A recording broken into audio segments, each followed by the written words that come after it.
Muy bien, y como cada martes compartimos el espacio de Fundar, hoy con la invitada, la doctora Natalia Micoli, a quien le damos la bienvenida. Buenas tardes, ¿Qué Natalia, tal? bienvenida. Buenas tardes. ¿Cómo estás? Nuevamente un placer compartir este espacio de Fundar en los medios con ustedes y todas aquellas personas que nos ven. Muy bien, Nati, bienvenida. Bueno, para hablar en esta oportunidad de los boletos de compraventa, de la escrituración, de esta situación en la que nos encontramos cuando hay inmuebles de por medio, ¿no? Sí, así es. En esta oportunidad vamos a tratar de aclarar algunos aspectos vinculados a la escrituración de una propiedad inmueble. ¿Por qué? Porque en nuestro ordenamiento jurídico este tema está regulado y es importante tener en cuenta estas cuestiones. El primer paso, es decir, cuando empieza o nace ese negocio jurídico, es decir, ambas partes, tanto comprador como vendedor, coordinan la compraventa, lo primero que se suscribe es un boleto de compraventa. Pero la cosa no termina acá. ¿Por qué? Porque el boleto de compraventa es un instrumento de carácter privado que la única obligación que tiene es justamente que las partes perfeccionen el negocio, lleguen a la escritura traslativa de dominio. ¿El boleto de compraventa, Nati, se hace a través de escribano o se hace solo por los privados? A ver, existen boletos de compraventa preimpresos que los podés comprar. No lo recomiendo de ninguna manera porque cuando surge algún inconveniente, hacer valer esa letra que no está del todo clara en un proceso judicial Más complejo. Es muy complicado. Entonces, en este caso, particularmente de compraventa de inmuebles, la figura del escribano es esencial. En primer lugar, para la redacción de este contrato, de este instrumento privado y después, obligadamente, para la escrituración. Por ahí se presentan algunos casos en los que dicen, doctora, yo tengo el boleto de compraventa, ¿ya soy titular? No. El boleto de compraventa no otorga la titularidad registral. ¿Quién la otorga? Y esta segunda etapa, la escritura traslativa de dominio o la escrituración, que es la que hacen con el escribano. El escribano, ¿qué es lo que les va a pedir como primera medida? Y les va a pedir el plano de mensura. No se puede escriturar sin una mensura nueva. ¿Qué es lo que se plantea? ¿Quién lo paga? ¿Quién paga ese plano de mensura? Bueno, la mensura la paga quien va a comprar esa propiedad.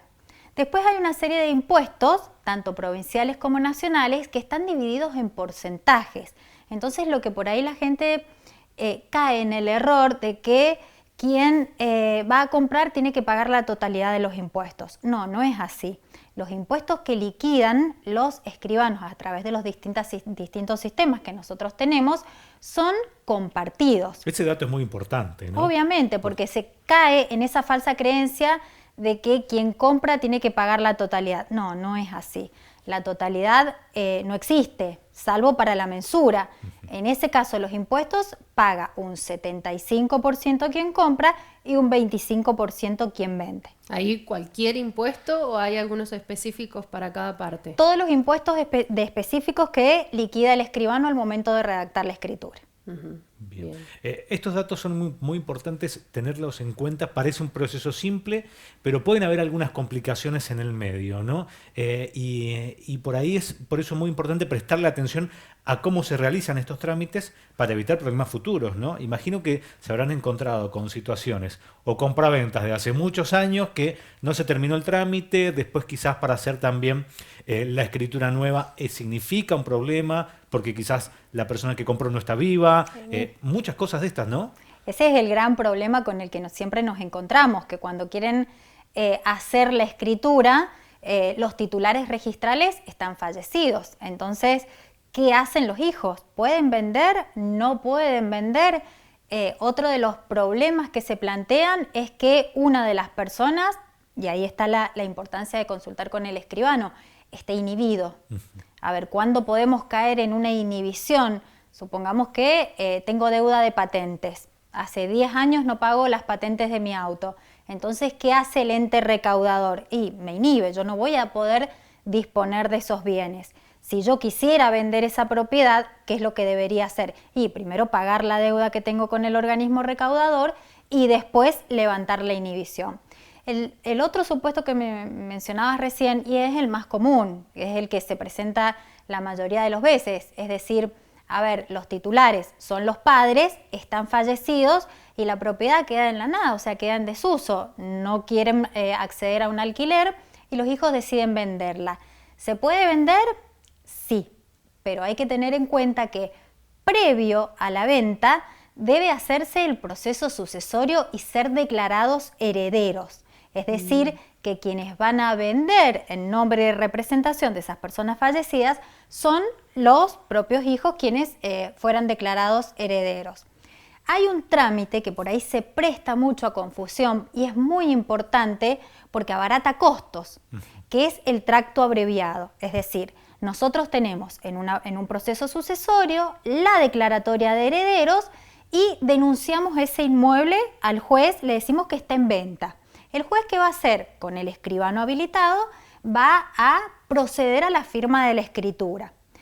¿Cuál es el tracto? Es decir, ¿qué es lo que se saltea? Y se saltea el gasto de la mensura para inscribir en el registro la propiedad a nombre de los herederos y que después los herederos vuelvan a firmar, y no se tienen que pagar los gastos de inscripción en el registro. Por eso se le llama tracto, porque se salta del causante, es decir, de la persona fallecida, a la firma de los herederos. ¿Qué pasa cuando esa persona que falleció no dejó en ningún lado registrado quiénes son los herederos? Se inicia un proceso sucesorio. A ver, eso es una pregunta muy importante, porque no es que se inicie la sucesión o se abra la sucesión por la casa o por el auto. En realidad la sucesión se abre por la persona fallecida. Entonces, bien, suponete, fallece mi papá y deja una propiedad a nombre de él y de mi mamá. En ese caso, ¿qué es lo que deberíamos hacer nosotros? Y bueno, abrir el proceso sucesorio de mi papá. No existe una sucesión de la casa, es para tal y tal objetivo. Bien. Bueno, muchos datos que hay que tener en cuenta, siempre asesorarse, y también acciones que uno tiene que llevar adelante a tiempo, porque si no, esto que decías, después quizás cuando hay que hacer este tipo de trámites en momentos donde ya sucedieron las cosas, son más costosas. Son más costosas y mucho más complejas. Sí. A ver, ¿qué pasa si no encontramos nunca los titulares registrales de la propiedad porque eran de otro país, porque se fueron a vivir a otro lado y fallecieron y los hijos no viven en el lugar? Y bueno, ya tenemos que buscar alguna figura jurídica de prescripción adquisitiva, título supletorio, como para poder regularizar la situación jurídica de la propiedad. Así es. Bueno, complejo el tema, sin duda que para todos. Sí, pero lo importante es esto, como la recomendación tuya de ante estas situaciones que ves con mucha frecuencia en las que, por ahí somos hijos del rigor, ¿no? Lo dejamos para el final o no prestamos atención a estos ciertos trámites. Se podría decir que vos podrías aconsejar hoy, hagan esto y esto y esto para que no se complejice ni se ponga más costoso. Por supuesto, después. Primero un boleto de compraventa, después el plano de mensura, escritura traslativa de dominio y asegurarse, como siempre les recomiendo, que el escribano termine el trámite, que se presente la escritura al registro de la propiedad, que es lo que le va a dar validez a ese título. Bien.